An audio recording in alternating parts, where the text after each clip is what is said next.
আসসালামু আলাইকুম।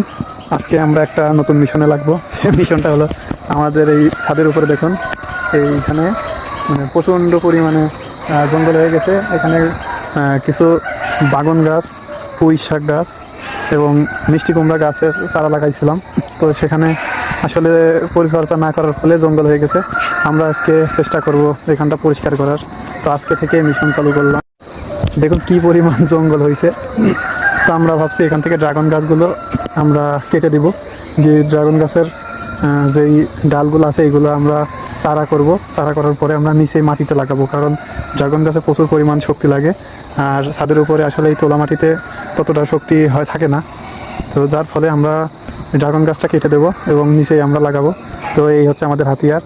আমরা এই আবর্জনাগুলো আস্তে আস্তে পরিষ্কার করবো। আজকে কিছু পরিমাণ পরিষ্কার করবো এবং আগামীকাল ইনশাল্লাহ আমরা কিছুটা পরিষ্কার করে এখানে জাংলা আকার করবো, যেন এখানে আমরা শাকসবজি আবাদ করতে পারি, সবজি আবাদ করতে পারি। যেহেতু সামনে শীতকাল আসছে, সেহেতু আমাদেরকে এখানে কিছু একটা করতে হবে, যেন আমরা এখান থেকে আমাদের কিছু পরিমাণ শাকসবজি চাহিদা পূরণ করতে পারি। তো এই ছিল আজকের ভিডিও।